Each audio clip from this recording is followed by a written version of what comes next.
आज के अध्ययन का विषय है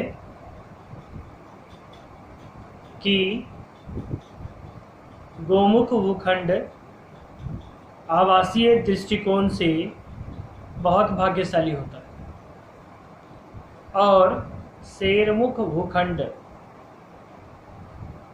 या सिंहमुख भूखंड आवासीय दृष्टिकोण से बहुत दुर्भाग्यशाली होता है। यही आज का विषय है।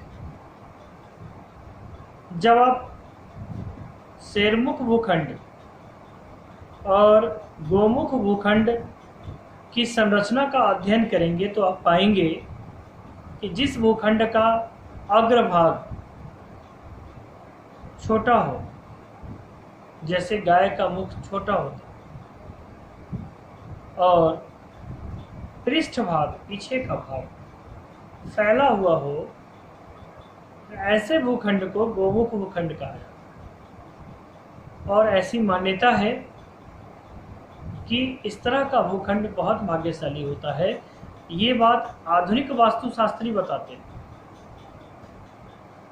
ठीक इसके विपरीत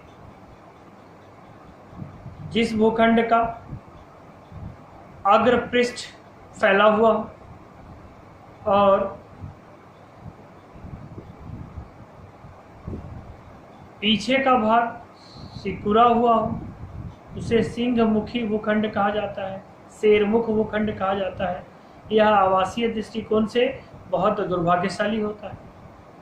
ऐसा आधुनिक वास्तुशास्त्री कहते हैं।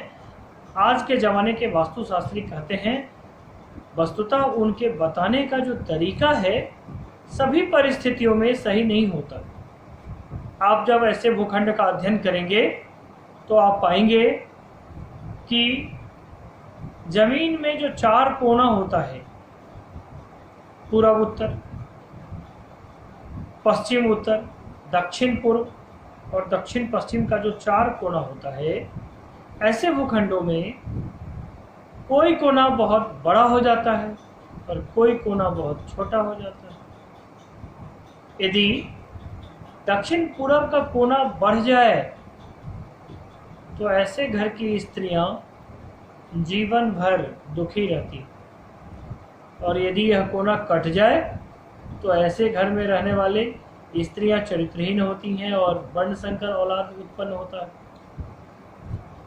सोच लीजिए कि ऐसी परिस्थिति में वह गोमुख भूखंड होगा तब भी दुर्भाग्यशाली है, और सिंहमुखी भूखंड होगा तब भी दुर्भाग्यशाली है। सिंहमुखी भूखंड के बारे में कहा गया है कि व्यावसायिक प्रतिष्ठान के लिए अच्छा है और आवासीय प्रतिष्ठान के लिए, आवासीय मकान के लिए बहुत हानिकारक। वस्तु स्थिति यह है कि इसकी व्याख्या जिस तरह से की जाती है वह उपयुक्त नहीं है। यदि दोनों जमीन, गोमुखी भूखंड जमीन, उत्तर और पूरब का कोना बढ़ा हुआ हो, बहुत भाग्यशाली, और सिंहमुखी भूखंड का भी उत्तर कोना बढ़ा हुआ है तो वह व्यावसायिक दृष्टिकोण से बहुत शुभ माना जाता है। लेकिन इस दिशा को छोड़ करके कोई भी दिशा बढ़ा हुआ हो या घटा हुआ हो वह उपयुक्त नहीं माना जाता। ऐसा भूखंड यदि आपके पास है तो आप शास्त्र की मानिए, वास्तुशास्त्रियों की मत मानिए। ये लोग आपके फायदे की बात करते हैं जिससे आपको संतुष्टि हो। वस्तुतः शास्त्र इस सम्मत ये बातें नहीं हैं। शास्त्र सम्मत लाखों करोड़ों में एक दो ऐसा भूखंड मिल जाएगा जो गोमुखी है और ईशान कोण उसका भागा हुआ, शेरमुखी भूखंड है और उसका ईशान कोण भागा हुआ। ऐसा मिलता है तो निश्चित रूप से उस भूखंड की रजिस्ट्री यदि 1 लाख या उससे अधिक रुपए भी अधिक दे करके करानी पड़े तो निश्चित कराइए, क्योंकि ऐसे भूस्वामियों के ऊपर भगवान शिव की असीम कृपा होती है। जब ईश्वर कृपा करते हैं तो धर्म, अर्थ, काम, मोक्ष सब कुछ मिलता है।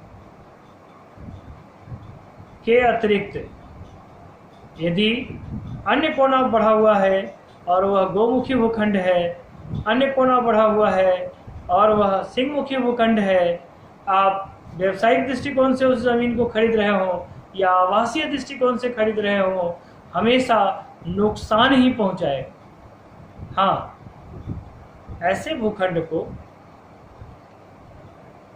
बढ़े हुए कोणों के जमीन को यदि हम त्याग देते हैं और उसे आयताकार या वर्गाकार बना करके तब वहाँ निर्माण करते हैं तो वह अत्यंत शुभ होगा, अत्यंत फलदायी होगा, अत्यंत भाग्यशाली होगा। आज के इस श्रृंखला में इतना ही। कल फिर नई बातों को लेकर के आप में ऊर्जा भरने के लिए मैं फिर आऊँगा। जय जानकी मैया।